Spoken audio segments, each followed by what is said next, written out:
Israel has received a green light from President Trump for action against Iran and Hezbollah to prevent their further rearming. But Hezbollah has precision missiles that it can fire at Tel Aviv at any moment if they think that they might lose them to the Israeli strikes. The deadline for Hezbollah's disarmament is upon us, and the IDF is preparing for large-scale ground maneuver which could last several days. But even before that, Israel has been on maximum alert for the last 24 hours against the threat of a New Year's jihadist attack from Syria or possibly elsewhere. So welcome to Boots on the Ground. I'm your host Yair Pinto, bringing you the full picture about what's happening in Israel. There's a great concern in Israel that Iran might try to divert attention from the massive domestic protest that it is facing by launching a preemptive attack against the Jewish state of Israel. Right now, the security establishment is following events from the east with a very high level of alert. Meanwhile, the Gaza Strip brings a new threat against Israel in the form of a maneuver by the terrorist organization Hamas right under Israel's nose. Prime Minister Benjamin Netanyahu and Trump agreed that Hamas will get 2 more months to disarm, or else a military action will take place. While the IDF Chief of Staff Eyal Zamir declared during a tour of the Gaza Strip this week that our determination is to fully disarm Hamas of its weapons. However, Hamas shows no signs of cooperating with this plan. On the contrary, they are trying to recover and have appointed new leadership. And we'll tell you about this new old face, a terrorist who was close to the late Yahya Sinwar, the leader of Hamas, and who was recently released from prison. So to sum it all up, we can no longer be under any illusions about the calm surrounding Israel on this first day of 2026. In the northern arena, Hezbollah is recovering while Syria is deeply unstable and could quickly become a new source of trouble for us. In the Gaza Strip, to say nothing of Judea and Samaria, Hamas is regrouping, and other terrorist groups and criminal gangs are also gaining strength, while further afield, Iran is boiling and could explode at any moment, while the Houthis are doing everything that they can to rebuild their arsenal to threaten us once more.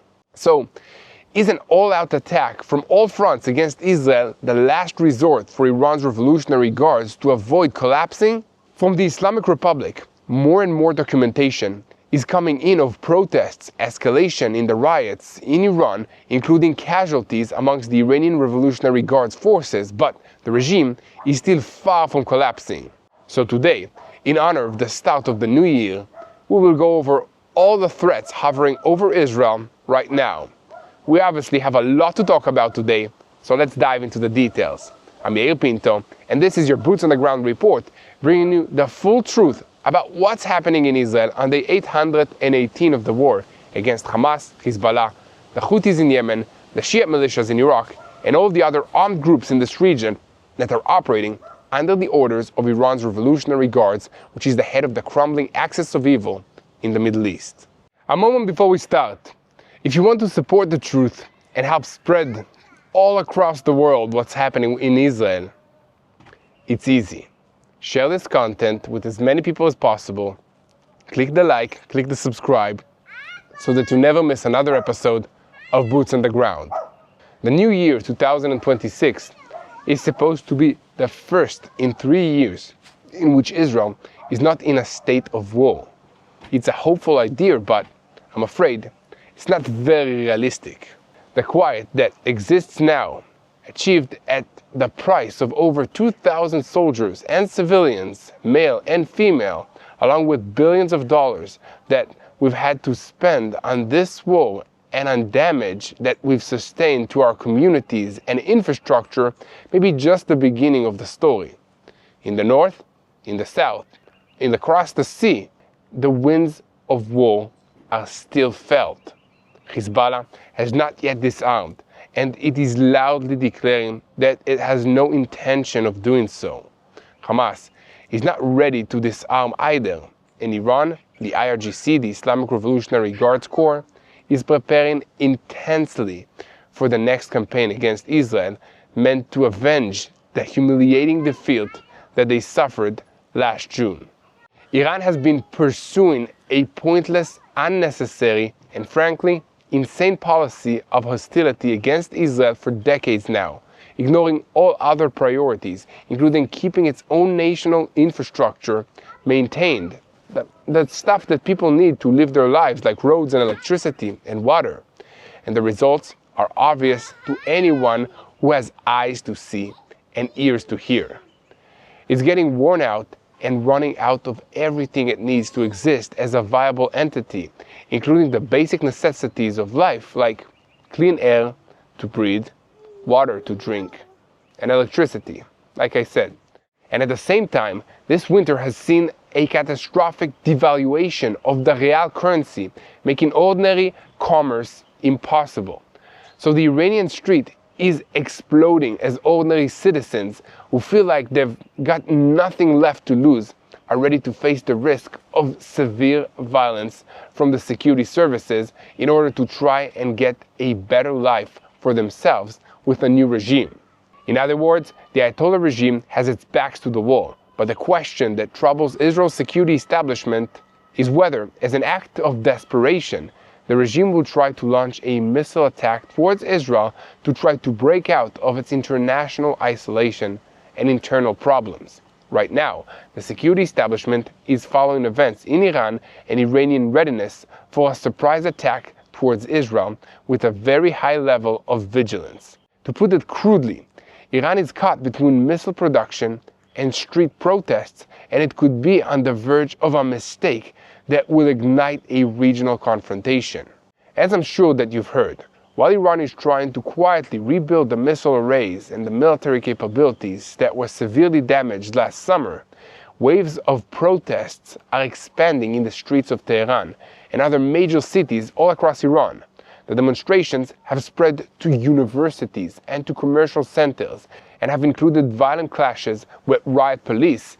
And on that subject, it is notable that in some places, the police have retreated in the face of the crowds, and in other places, they have simply stood their ground but not tried to push the protesters back. And it's a bad sign for the regime, one of many signs that we see from there. So Israeli and American intelligence services have issued warnings that if the regime finds itself under too much pressure at home, with leadership that feels that time is working against it, they might choose the path of escalation. According to Western intelligence reports and publications in the Axios media portal, Prime Minister Benjamin Netanyahu mentioned this scenario in his meetings with President Trump and other American officials this week, along with the possibility that Israel may be required to carry out a preemptive strike in Iran during 2026 if it becomes clear that Tehran is materially rebuilding its nuclear and its missile programs. For his part, President Trump made it clear that if Iran returns to this track, the consequences will be more severe than the last time, but added that he would prefer an agreement if a real diplomatic window is presented. Nevertheless, Israeli officials are watching with concerns Iranian attempts to renew production of the ballistic missiles along with unconventional chemical and biological warheads based on domestic industry. This is after most of the Islamic Republic's air defensive array was destroyed in Operation Rising Lion. Security officials emphasized that Iran has not yet returned to the scales and the capabilities that it had on the eve of the war, but warned of Islamic Revolutionary Guards exercises that could serve as a cover for a surprise attack. And at the same time, we're seeing some interesting developments within the regime itself. President Masoud Pezeshkian has made a pragmatic call for dialogue with the protesters, while other senior figures threaten to use a heavy hand and blame Israeli agents for stirring up the protesters, refusing to acknowledge that they themselves have made any mistakes that the protesters have a legitimate right to complain about. It's always like this with ideological regimes. However, the chaotic and uneven response demonstrated over the last few days raises a worrisome possibility that there is actually no one in charge. That means that an Iranian strike on Israel could come not as a result of a calculated decision, but by leadership, but rather it could happen simply because of a mistake that takes place. It could even happen because someone just gets tired of waiting for the leadership to make a decision and decides to take matters into his own hands. In any case, there is a serious risk that if this regime or even rogue elements within the military or the IRGC feels concerned and desperate, they might try to divert the anger of the protesters against them outward through a military move against Israel. And amidst all of this, Israel's security establishment says that there will be no choice but to return and to strike Iran in the face of its attempts to rebuild air defenses and the ballistic missiles arrays. But for now, the red line that Israel marked has not been crossed, and therefore, there are more urgent matters to handle. That's because the deadline set for Hezbollah to disarm has passed, and Israel has been given green light by the President Donald Trump to strike the Lebanese Shiite terrorist group. But before we get into that story, I want to invite you once again to share our content, follow us, leave a like, and make sure to subscribe to TBN Israel so that you never miss another episode of Boots on the Ground. So, is Tel Aviv about to once again face the reality of precision missiles fired at it from Lebanon? This is no longer a theoretical question because at midnight on Wednesday, December 31st, the deadline for Hezbollah's disarmament expired, and they didn't make it, probably because they don't want to.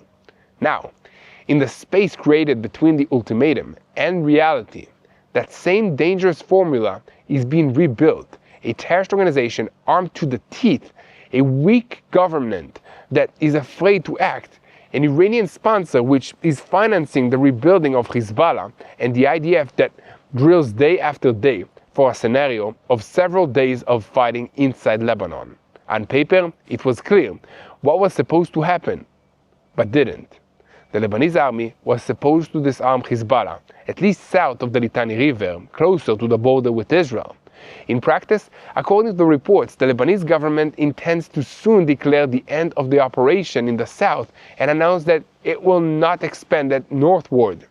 This is not only an operational failure, it is a political decision that leaves Hezbollah's political arm as a force that dictates the sovereign state's boundaries of action. The meaning is that Hezbollah gets precious time to rebuild infrastructure, restore discipline, and regain capabilities, especially around the precision missile project and the attack arrays. They have paid no domestic penalty for ignoring the demands by the internationally recognized government, which had the theoretical backing of the United States, France, and even the United Nations Security Council Resolution 1701 that they will disarm. And so because they paid no penalty, they felt free to proceed with their own plans. And now, it is apparent that the numbers accumulating since the ceasefire went into effect indicate that the problem is not a localized incident, but a method. Hezbollah carried out 2,024 violations of the ceasefire agreement over the last year, while the Lebanese army enforced only 593 of them. 863 enforcement requests were transferred to the Lebanese army, while the IDF was forced to enforce on its own about 90 violations, and 145 targets are still defined as open, meaning that the targets that were not handled by the Lebanese army. At the same time, Israel carried out about 390 preemptive strike operations in Lebanon over the past year, including against operatives who served as liaisons and rebuilding cells between villages in the southern parts of Lebanon and the Hezbollah headquarters northern up. This is a sign that the rebuilding is happening inside the civilian space, not in clean outposts. In the background, Iran is pushing Hezbollah back to the center stage, sending them money, weapons, and one strategic directive: not to lose the northern front as a card against Israel. And once again, in the face of all of this, Israel has had no choice but to act against Hezbollah on an almost daily basis, and in recent weeks, the operational tempo has increased.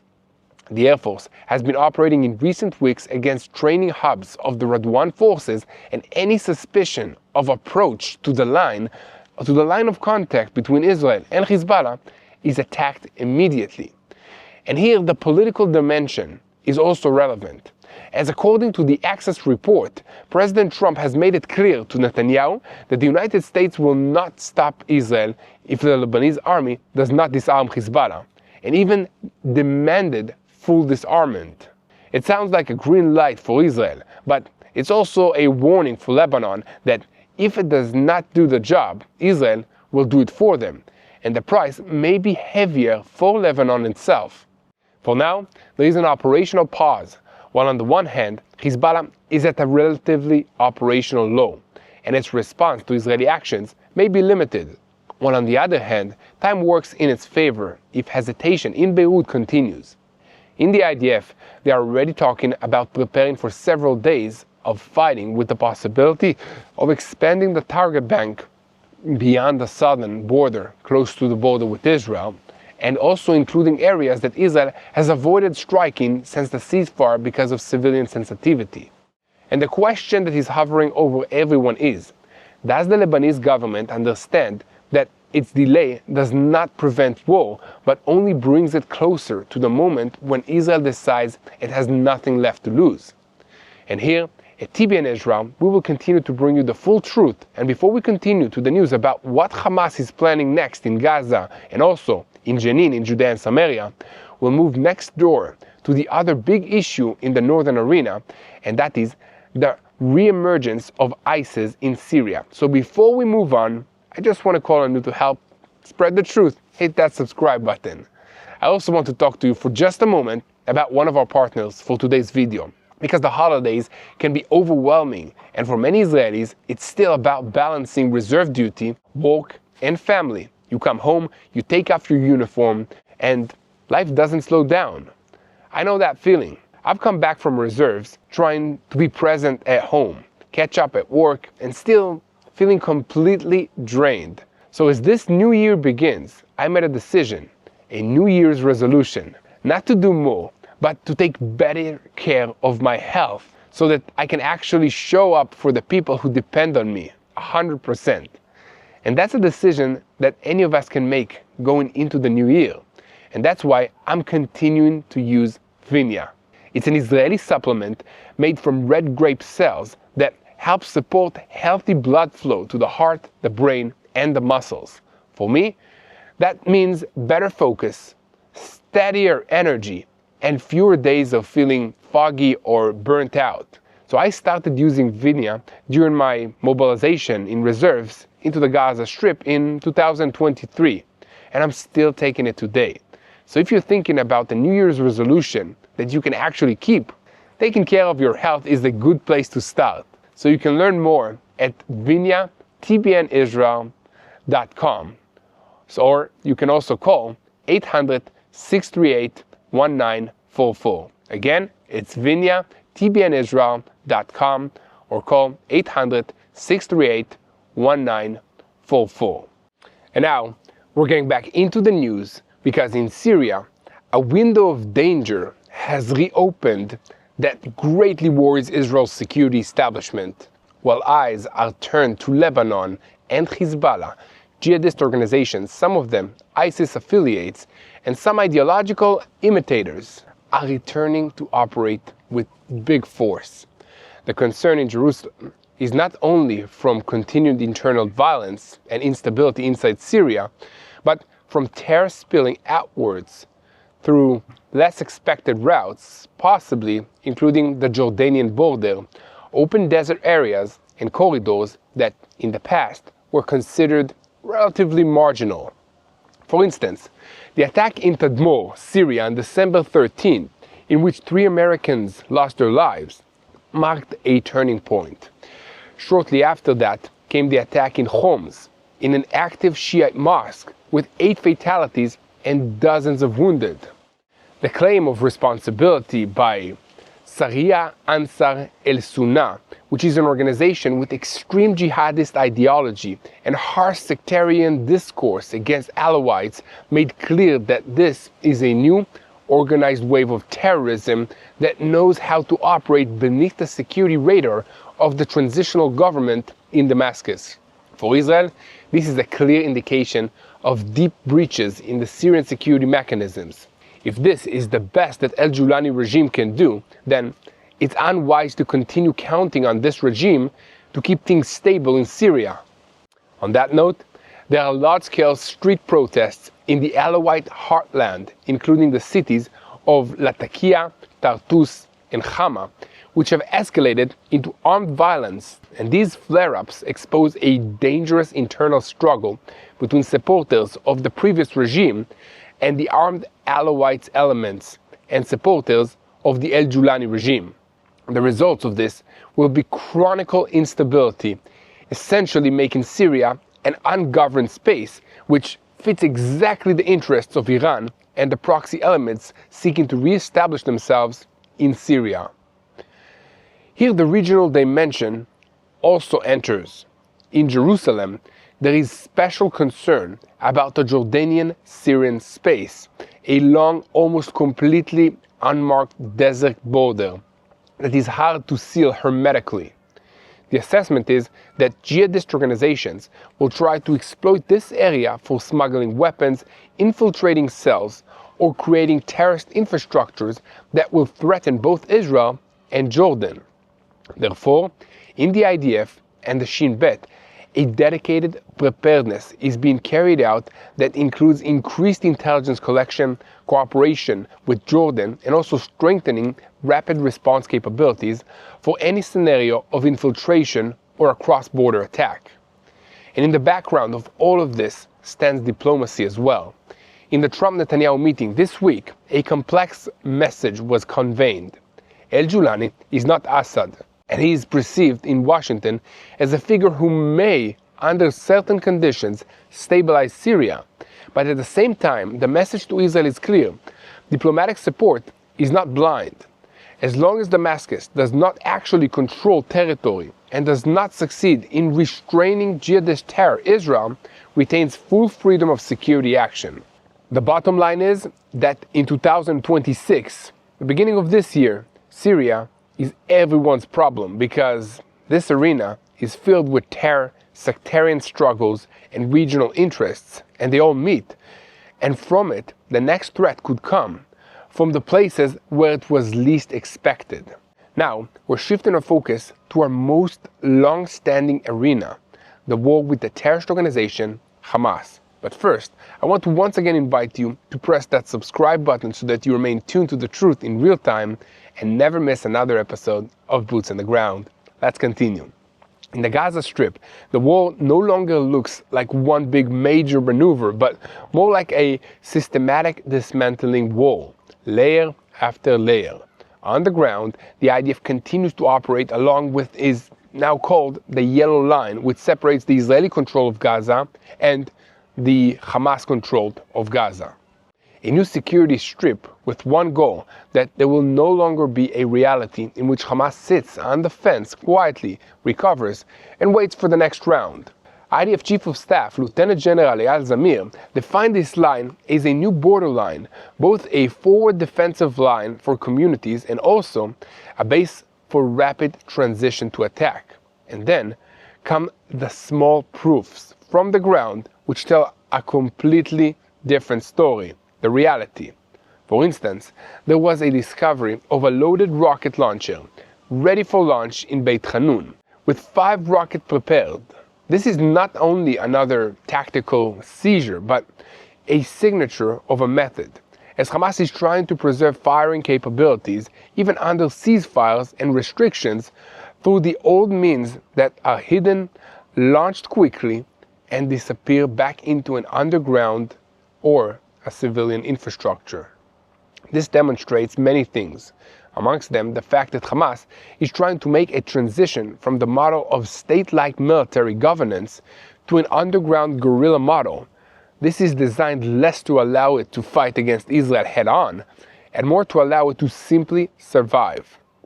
It means less fire against soldiers, but more use of the diplomatic weapons, including international pressure, manipulations, that includes Egypt, Qatar, and Turkey, and using the West's need for quiet to buy more time. The moment that Hamas identifies that Washington wants stability and recognition and reconstruction of the Gaza Strip, it tries to present itself as a management problem and not as a security threat that must be uprooted from the ground. And that leads us to the big question of 2026. How do you actually disarm Hamas? Not just talk about it. To state the obvious, real disarmament begins with control on the ground, not with diplomatic declarations. Any attempt at demilitarization without effective control of the space fails to account for the reality in Gaza, which includes tunnels, mobile stockpiles, small cells, and also dozens of improvised launch points. Therefore, the yellow line concept becomes central. It enables the IDF to hold a chain of outposts, create constant intelligence operational friction, and break the pattern of go in, go out, and Hamas returns. There is already a dialogue in the political security establishment regarding the possibility that the IDF will need to expand the area under its control to include up to 85% of the Gaza Strip in order to ensure full Hamas disarmament. In this context, it is important to point out that demilitarization is not something that can be accomplished by an international force that has no clear mandate, but rather it must be done by a force which has a clear mandate to search for weapons on the ground and to confront Hamas if it refuses to give those weapons up. The theory of an international stabilization force sounds good in headlines, especially as it includes guarding a line, a humanitarian aid, and the oversight of it, and so on. But real weapons demilitarization requires something completely different. It includes aggressive patrols and searches, entering private areas, intelligence raids, seizing stockpiles, arrests, and thwarting cells within minutes. This is exactly where most international forces get stuck, as they tend to have a limited mandate and they fear the casualties, and they also are afraid of the sensitive political repercussions that they need to take in order to operate such a force within the civilian population. Therefore, in Israel's intelligence echelon, the same assessment returns again and again. If Hamas does not disarm voluntarily, Israel will disarm it. And time, according to the feeling in Jerusalem, is no longer working in favor of another round of delays. And once again, this topic was extensively discussed in the meetings this week between Prime Minister Benjamin Netanyahu and President Donald Trump and other senior American officials.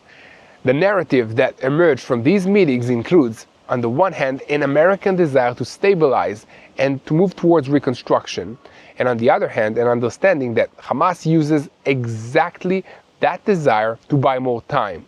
Therefore, a dangerous gap has been created in which the IDF on the ground is asked to act only when Hamas violates the ceasefire, while Hamas rebuilds its survival capabilities below the threshold of overt violation. This is a model of quiet buildup, not an all-out war, but a slow return of weapons, money, and a command order. And within this, there is also a clear political landmine, and it's called Turkey. According to reports, there is no full agreement between Israel and the United States on the extent of Ankara's involvement in Gaza. Even if it was declared that there will be no Turkish soldiers in the stabilization force, the very possibility that Turkey will get a role in the reconstruction of the Gaza Strip while President Erdogan is perceived as one of Hamas's most prominent supporters all around the world creates a deep suspicion in Israel that reconstruction mechanisms will become a bypass route for Hamas reconstruction as a military force and a terrorist organization. So amidst all of this, we can see that there is also an internal front within Hamas that includes a struggle for survival and a power struggle at the top.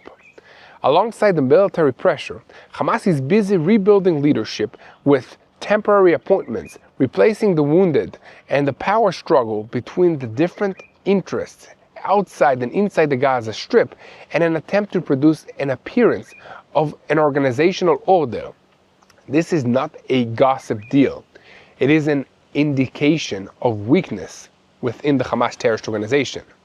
An organization that replaces command layers while fighting is not talking about victory. It is thinking about continuing to exist, and therefore, the Israeli response is increasingly hardening. It's not enough to hurt Hamas. They need to have their capabilities dismantled completely. So, where is all of this going?